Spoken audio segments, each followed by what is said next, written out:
Buenos días, psicóloga Joana. Mi nombre es Katia Estefanía Lucas Flores, pertenezco a la Universidad La Carlos del Faro de Manabí, en Ciudad de Manta, curso del tercer semestre.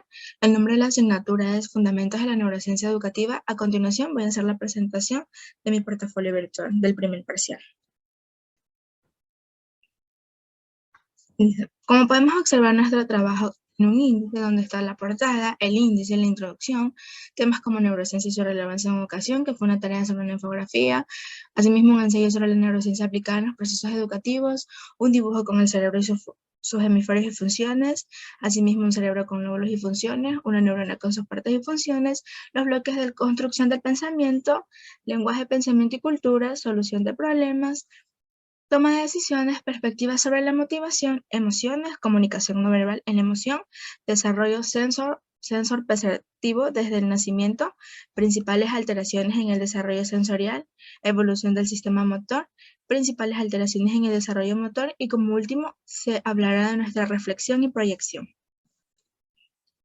Introducción. Bueno, este trabajo realizado no solo me ayudará a obtener una nota, sino que este me va a ayudar a ampliar mi conocimiento. Este trabajo está bajo la supervisión de la psicóloga clínica Joana Bello Piguave, docente titular de la materia Fundamentos de la Neurociencia Educativa. El trabajo consiste en realizar un portafolio recogiendo todos los temas y los trabajos realizados en este primer parcial. Este tiene el fin de aportar conocimientos, nuevos conocimientos en nuestra formación para poderlos aplicar en un futuro y para culminar, como fue mencionado, se redactará y se hablará sobre una reflexión y proyección. Como primer punto, hablaremos de las neurociencias y su relevancia en educación. Antes que todo, es importante mencionar que Galeno propuso que el sistema nervioso se dividía en dos. Uno de estos era el sentido y las acciones físicas. Él manifestaba también que el cerebro controlaba el cuerpo. Bueno, referente a esta diapositiva, la neurociencia únicamente nos permite entender un poco mejor el proceso de aprendizaje para comprender por qué algunas acciones de la pedagogía funcionan tan bien y otras no. Como primer punto hablaremos de la neurociencia. Bueno, es la disciplina que se encarga del estudio del sistema nervioso del ser humano, de su estructura, las células y sus funciones. La importancia de la neurociencia radica en que consiste en estudiar y controlar las funciones del cerebro. Bueno, a continuación hablaremos de del neuroaprendizaje, que esta disciplina estudia cómo funciona el cerebro en el proceso de aprendizaje. Es fundamental para fomentar las capacidades de los niños. También tenemos la neurodidáctica, bueno, que esta apoya los conocimientos científicos en la neurociencia y respalda la forma en que aprende el ser humano. La neurociencia de educación, esta trata de introducir los conocimientos de la neurociencia para mejorar la educación. Bueno, la neurociencia, en conclusión, nos permite estudiar cómo aprende el cerebro y, bueno, aplicarlo día a día en la educación para mejorar la forma que se enfoca el proceso de aprendizaje-enseñanza. Bueno, como fue mencionado, se realizó un ensayo sobre la neurociencia aplicada en los procesos educativos. Bueno, es importante mencionar que la neurociencia desempeña el rol de estudiar el mejoramiento del proceso de enseñanza, de aprendizaje, teniendo como base el desarrollo del cerebro y el estudio de las células del sistema nervioso. La neurociencia está conformada por la química, la biología, la neurología, la genética, la información y todas estas son necesarias para comprender los procesos mentales, especialmente la inteligencia, la conciencia, la personalidad o las emociones. Bueno, como fue mencionado, hablaremos del cerebro con sus hemisferios y funciones. Tenemos el hemisferio izquierdo. El hemisferio izquierdo, bueno, aquí se encuentra el razonamiento, el lenguaje hablado, el lenguaje escrito, las habilidades científicas, las habilidades numéricas, el control motor del lado derecho, y el hemisferio derecho está lo que es la intuición, la imaginación, el sentido artístico, el sentido musical, la percepción tridimensional, control motor del lado derecho. Aquí está el cerebro con sus lóbulos y funciones. Como podemos observar, esta es la parte parietal, que en esta parte se encuentra lo que es el tacto, el gusto, el olfato, la presión, la temperatura. Tenemos la parte occipital también, que esto engloba lo que es la visión. Como podemos observar, aquí está lo que es el cerebelo y el tronco encefálico. Aquí está la parte temporal, que esto engloba lo que es la audición, la memoria y el aprendizaje. También tenemos la parte frontal, que aquí está, se refiere a lo que es el razonamiento, las emociones, los movimientos, la atención y el lenguaje. Neurona con sus partes y funciones. Bueno, aquí es importante mencionar que esta tiene 3 funciones básicas, que son una de estas es recibir señales o información, otra es integrar las señales recibidas para determinar si la información debe o no ser transmitida. Otra función es comunicar señales a células blancas, músculos, glándulas o otras neuronas. Como podemos observar en el dibujo realizado tenemos la dendrita, que las 2 primeras funciones neuronales, recibir y procesar la información recibida, generalmente ocurren en las dendritas y el cuerpo celular. Las señales recibidas pueden ser excitatorias, es decir, tienden a provocar que la neurona dispare, o inhibitorias, que impiden que las neuronas disparen. También tenemos lo que es los axones. Está también su nodo Ranvier, la célula de Schwann, la mielina, el axón, el cuerpo molecular, el núcleo. Los bloques de construcción del pensamiento. Los principales bloques de construcción del pensamiento son el lenguaje, como podemos observar en la diapositiva, las imágenes y los conceptos. Bueno, el lenguaje es un sistema flexible de símbolos que nos permite comunicar nuestras ideas, pensamientos y sentimientos. El lenguaje hablado se basa en unidades universales de sonidos, llamadas, fonemas que se combinan formando morfemas, los que son los morfemas. Son unidades mínimas de significado en un idioma. La gramática son reglas que utilizaremos para estructurar oraciones y su significado se basa en 2 componentes, que son la sintaxis y el sistema de reglas, que rigen la forma en que combinamos las palabras para formar las palabras, para formar las frases, y la semántica, que describe cómo asignamos el significado. Bueno, si hablamos de imágenes, nos referimos a representaciones mentales no verbal, que nos permite pensar de manera no verbal y además no solo visualizamos las cosas para poder pensar en ellas, sino que también manipulamos esas imágenes mentales. Y bueno, a los conceptos se refiere a una categoría mental para clasificar a personas, cosas, eventos. Nos proporcionan una manera de categorizar las experiencias, de modo que al encontrarnos con algo nuevo, no sea una sorpresa. Como tercer punto, o como otro punto, hablaremos del pensamiento, lenguaje y cultura. Bueno, la cultura es una clase de tejido social en la que se encierran las distintas formas y expresiones existentes en determinada sociedad. El pensamiento y la lengua están íntimamente ligados, uno depende del otro para existir.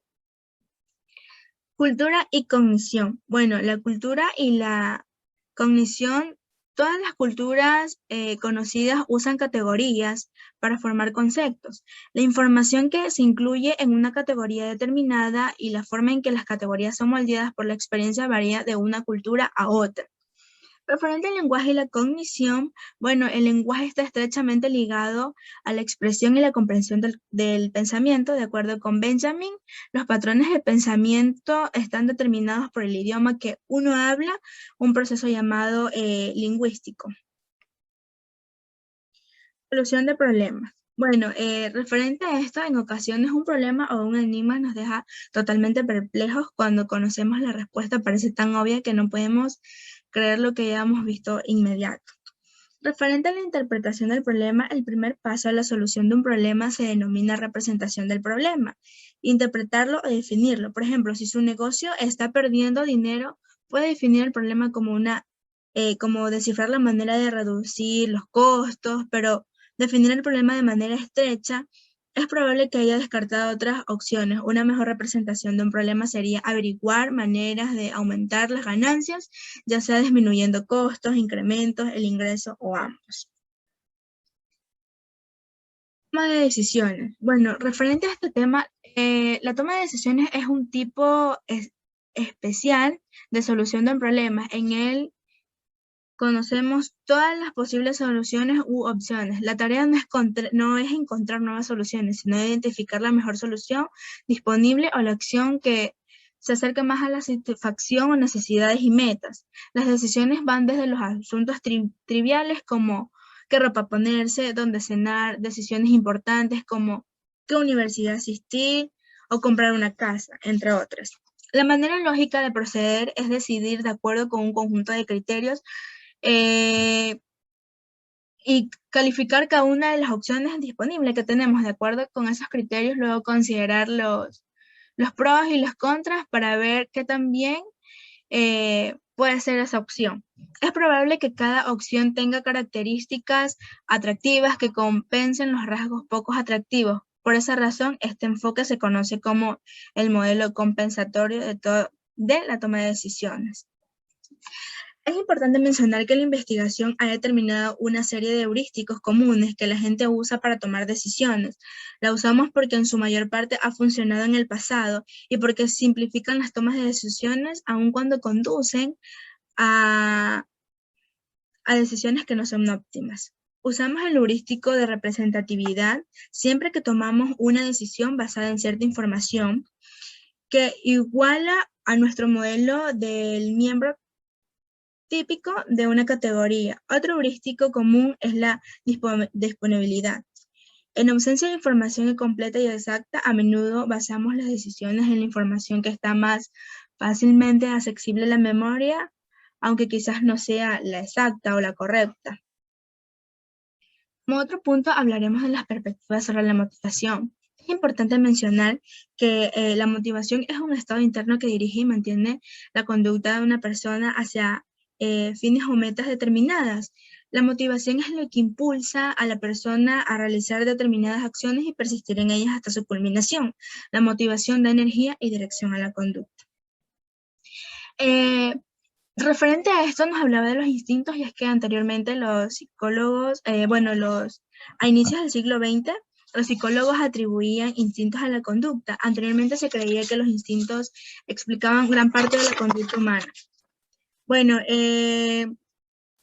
pulsión. Este tema nos habla también de la pulsión. Bueno, y es que sostiene que las necesidades corporales crean un estado de tensión y activación llamado pulsión. Referente a la teoría de la reducción de la pulsión, la conducta motivada tiene la finalidad de reducir un estado de tensión o activación.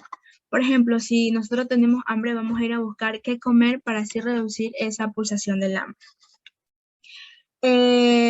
La homeostasis, bueno, si hablamos de la homeostasis, nos referimos a un estado de equilibrio y estabilidad en el cual el organismo funciona efectivamente. Es importante mencionar que la teoría de la reducción de la pulsación se divide en pulsión primaria y secundaria. La pulsión primaria se refiere a algo que hemos aprendido, que ya está en nosotros y es vital para nuestra supervivencia. Por ejemplo, dormir, comer y beber. Y a la pulsación secundaria, esta sí es algo que se adquiere a través del aprendizaje. La motivación intrínseca y extrínseca. Bueno, cuando hablamos de la motivación intrínseca nos referimos a la motivación proporcionada por la actividad en sí misma. Un claro ejemplo de esto puede ser, por ejemplo, como podemos observar en esta diapositiva, los niños están pintando con los dedos, están jugando. Y es que los niños realizan esa actividad por la satisfacción que les produce. Y si hablamos de la motivación extrínseca, es todo lo contrario. Esto se refiere a la motivación que se deriva de las consecuencias de la actividad. Como aquí también podemos observar, hay niños realizando diferentes actividades. Un claro ejemplo de esto puede ser que la mamá le dice al niño X que le ayude a trapear, a doblar la ropa, y que a cambio de esto ella le va a dar una moneda o un dulce. El niño va a realizar esta actividad. Esta actividad la va a realizar no porque le guste, sino por lo que va a obtener a cambio de realizarla. Las emociones. Bueno, los antiguos racionalistas griegos pensaban que las emociones no eran supervisadas, causarían estragos en las capacidades mentales superiores como el pensamiento racional o la toma de decisiones. En el pasado los psicólogos también solían ver las emociones como un instinto básico, un vestigio de nuestra herencia evolutiva que necesitaba reprimirse. Recientemente los científicos empezaron a ver las emociones bajo una luz positiva. Hoy en día se piensa que son esenciales para la supervivencia. Bueno, referente a las emociones básicas, Robert propuso que existen 8 emociones. Una de estas es el temor, la sorpresa, la tristeza, la repugnancia, el enojo, la expectativa, alegría y aceptación. Cada una de ellas nos ayudan a ajustarnos a las demandas de nuestro entorno. Por ejemplo, el temor da paso a la huida y la ayuda protege a los animales de sus enemigos. Aquí también nos menciona sobre la teoría de la emoción y una de estas es de la teoría de James, donde él afirma que los estímulos generan cambios fisiológicos en el cuerpo y que las emociones son resultado de los cambios fisiológicos. Y la teoría de Cannon afirma que la experiencia de la emoción ocurre al mismo tiempo que los cambios biológicos.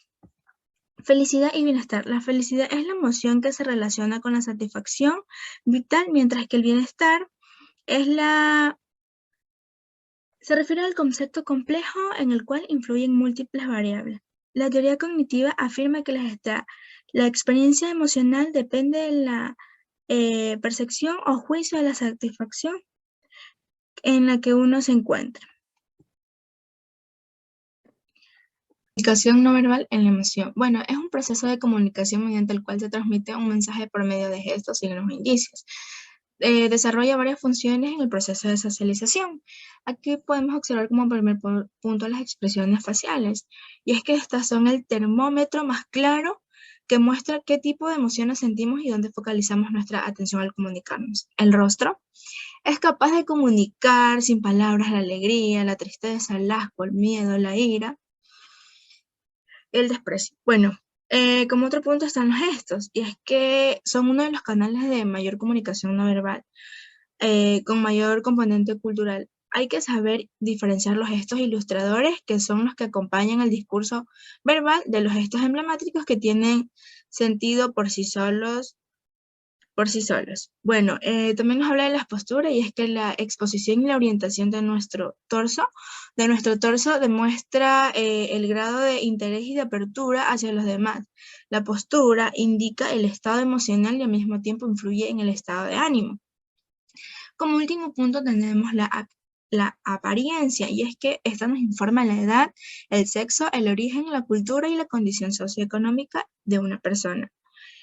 Es de los canales que más influyen en la comunicación no verbal.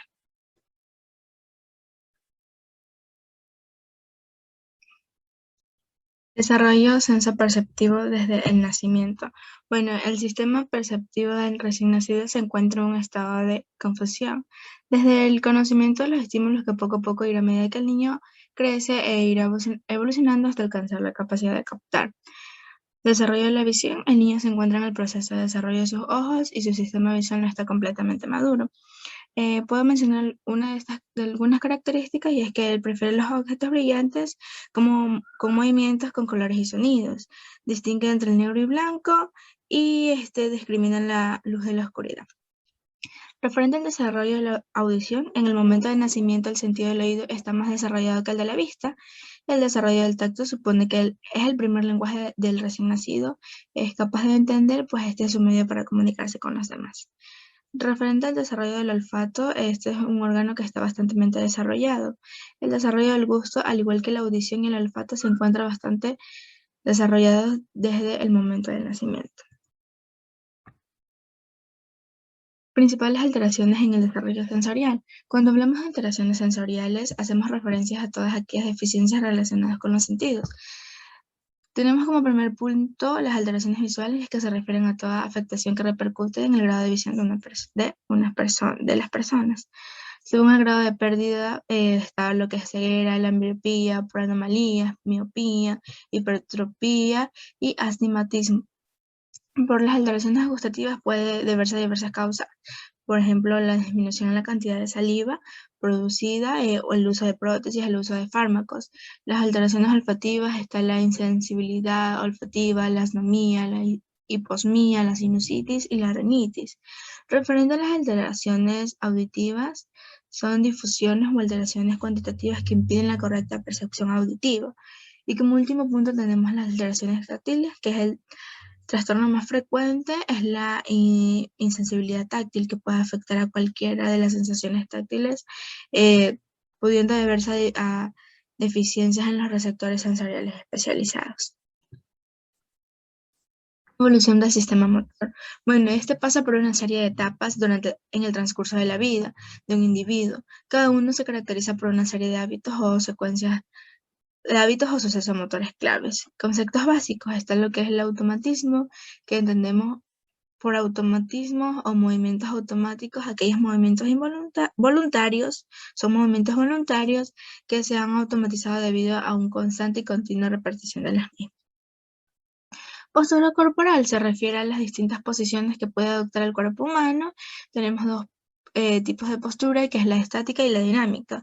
El tono muscular se lo puede definir como el grado de tensión o distensión que tienen los músculos, y esto puede presentarse en dos variaciones. Una de estas es la hipertonía o paratonía y otra es la hipertonía o atonía.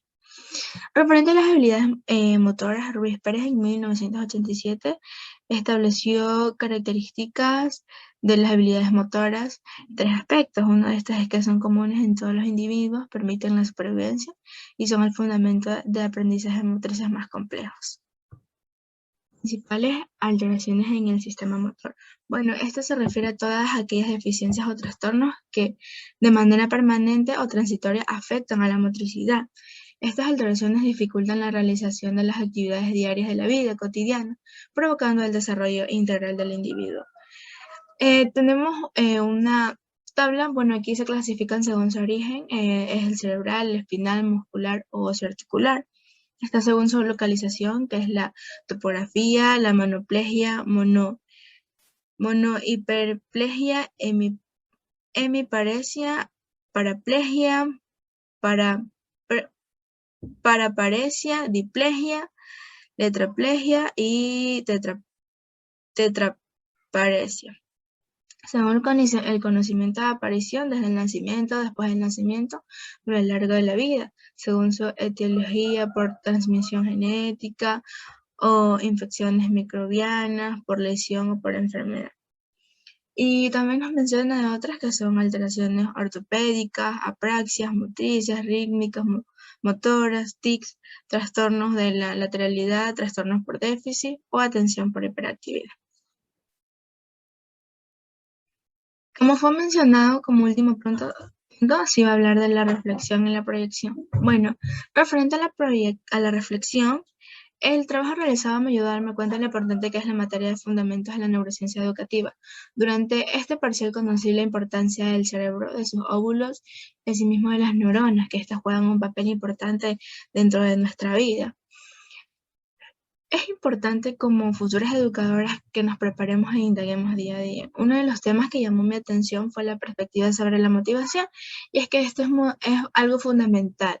Como futura educadora debemos motivar, incentivar a nuestros niños, que ellos pueden, que son capaces, que sigan, que no se detengan. Eso es algo importante para siempre tenerlos animados a ellos a que continúen. Proyección. Bueno, yo me veo en el futuro ejerciendo mi profesión con amor y dedicación. Y como hasta ahora, todos los trabajos que me son enviados, me son encomendados, yo los hago con la mayor responsabilidad y me entrego a ellos al 100%. Yo me esforzaré e indagaré día a día sobre nuevas técnicas y métodos para así poder llegar a mis estudiantes, pero garantizando el buen aprendizaje y enseñanza. Para así yo poder también brindar una educación de calidad. Como otro punto también, yo alentaré a mis educandos para que luchen por sus sueños. Cada de uno de los temas que fueron tratados durante este primer parcial me sirvieron, me ayudaron a ampliar mi conocimiento. Todos estos temas que fueron impartidos durante este parcial, como fue mencionado, sin dudarlo, me van a servir para mi formación como futura educanda. Gracias por su atención.